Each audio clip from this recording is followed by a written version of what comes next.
আল্লাহর ওয়াস্তে অনুরোধ করার পরে যদি এটা ভায়োলেট করেন, জবাব দিতে হবে আল্লাহর কাছে। খবরদার, আল্লাহর ওয়াস্তে বলেছি। আওয়াজ করা যাবে না ভাইয়েরা, এভাবে আলোচনা করা যায় না। মেহেরবানি করে আওয়াজ করবেন না। আমার দিকে তাকান। আজকে যে টপিকটা নিয়ে আমি আপনাদের সামনে কথা বলবো সেটা হচ্ছে আমাদের ধর্মীয় জীবনে, সামাজিক জীবনে, রাষ্ট্রীয় জীবনে ঐক্যবদ্ধ থাকার গুরুত্ব।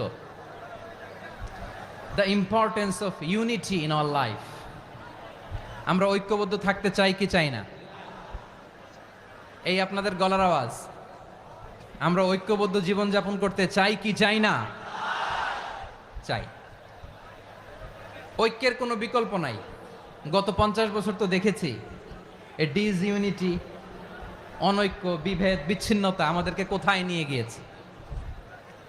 এই যে দেখেন, কিছুদিন আগে আমাদের বর্তমান নেতা ডক্টর ইউনূস, উনি সব রাজনৈতিক নেতৃবৃন্দদেরকে ডেকেছেন একটা ইস্যুকে কেন্দ্র করে। তার মানে গোটা বাংলাদেশ এক হয়ে গিয়েছে। আমরা সবাই উদ্বেলিত হয়েছে, উচ্ছ্বসিত হয়েছে, ঠিক কিনা বলেন? রাজনৈতিক নেতাদেরকে ডেকেছেন উনি, আমরা এক হয়েছি।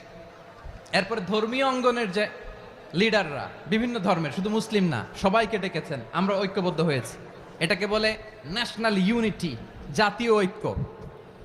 যে কোনো ধরনের কনস্পাইরেসি, ষড়যন্ত্র, আধিপত্যবাদ মোকাবেলায় জাতীয় ঐক্যের চেয়ে মোক্ষম হাতিয়ার আর নাই।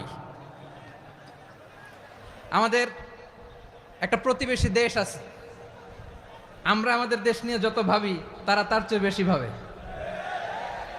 কথা বুঝতেছেন না? আরো ভেঙে বলতে হবে। হ্যাঁ, আমরা আমাদের দেশ নিয়ে যত উদ্বিগ্ন, এদের আরো টেনশন বেশি। বলেন, আমাদের দেশে শান্তি আছে না নাই? আমরা হিন্দু মুসলিমে কখনো দাঙ্গা লাগে? আসতে বলেন, কেন লাগে? ওদের পূজা পার্বণে আমাদের মাদ্রাসার ছেলেরা যে পাহারা দেয়, চিল্লায় বলেন ঠিক কিনা?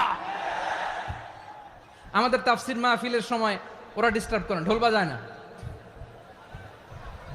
ওদের পূজা পার্বণের সময় আমাদের তাফসির মাহফিলের ডেট হলে আমরা চেঞ্জ করে দেই। সুবহানাল্লাহ! কি সাম্প্রদায়িক সম্প্রীতির রোল মডেল। আর ওই বাংলাদেশের ব্যাপারে তারা অনেক ডিসইনফরমেশন ছড়াচ্ছিল।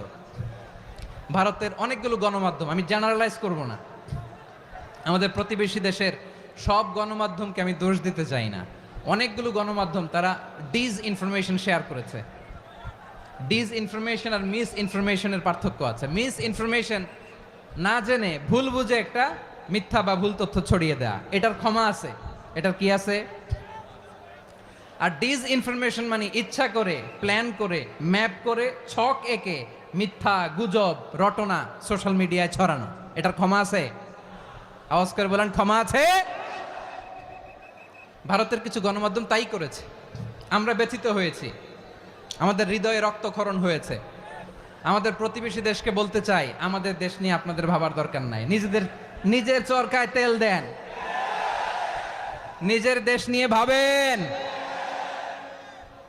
গত মাসের ভয়েস অফ আমেরিকার রিপোর্ট, বাংলাদেশে সংখ্যালঘু জনগোষ্ঠী আগের চেয়ে বেশি নিরাপত্তা পাচ্ছে। Report voice of America, Muslim report নাকি? মুসলিম জরিপ, ভয়েস অফ আমেরিকা। কথা বোঝে নাই বোধহয়।